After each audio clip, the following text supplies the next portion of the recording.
Bonjour mesdames et messieurs et bienvenue à Perspective. Je m'appelle Julian Paparella.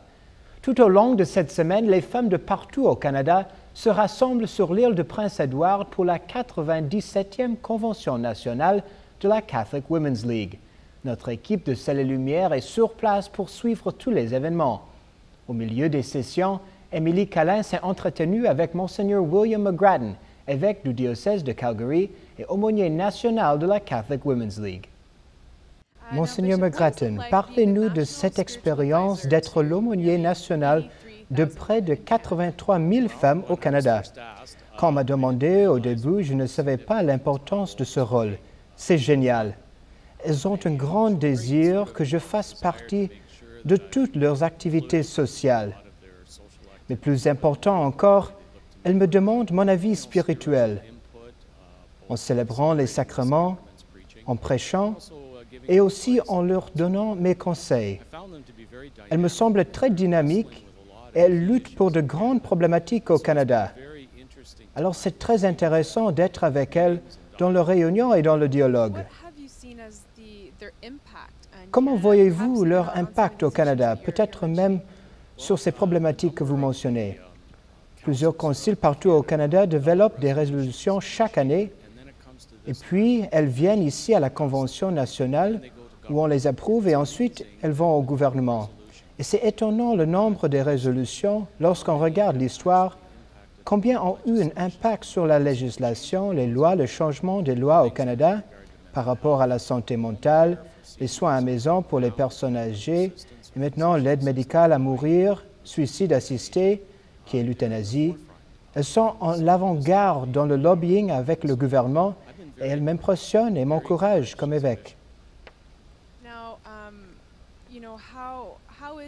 Comment c'est possible qu'une organisation de presque 100 ans reste encore pertinente aujourd'hui? Je pense que c'est à cause de leur foi. C'est très évident dans le rassemblement, comme on peut voir à cette convention. Elles valorisent leur foi et elles essaient toujours de mettre leur foi au service de l'Église au Canada. Alors elles cherchent toujours comment rester pertinentes. Et les femmes sont très pragmatiques, en fait. Ce rôle en tant qu'aumônier, c'est beaucoup de travail. Nombreux évêques plaisantent en disant « Tu sais, tu es avec ces femmes très souvent. » Je leur dis « Oui, elles me font travailler. » Mais je le fais volontiers à cause de l'impact qu'elles ont au Canada et pour notre Église. Alors c'est un rôle très gratifiant. Au Vatican, le pape François a lancé un ultimatum aux frères de la Charité de Gand, en Belgique. La Congrégation pour la doctrine de la foi a rappelé à la communauté religieuse que l'euthanasie est le meurtre délibéré moralement inacceptable d'une personne humaine, après que la province belge a adopté la possibilité d'euthanasier dans leur centre psychiatrique.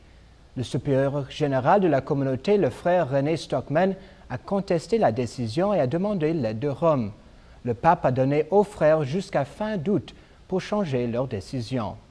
Finalement, aujourd'hui au Pakistan, le décès de Sir Ruth Phaul, religieuse allemande connue comme la Mère Teresa de Pakistan.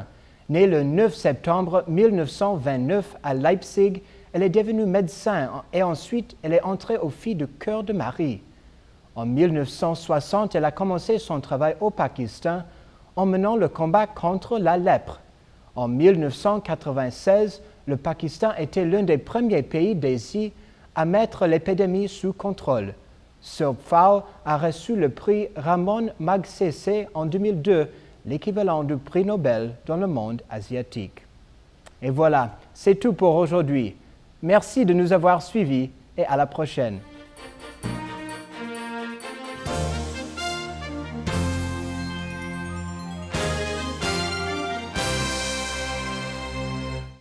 Bonjour, je suis ici en Pologne, à Cracovie, sur la terre de Saint Jean-Paul II pour les Journées mondiales de la jeunesse. Et si nous avons pu couvrir pour vous les JMJ, c'est uniquement grâce à votre soutien et à votre générosité. Vous pouvez continuer de nous aider en devenant gardien de Ciel et Lumière. Il vous suffit pour cela de nous contacter à l'adresse mail ci-dessous.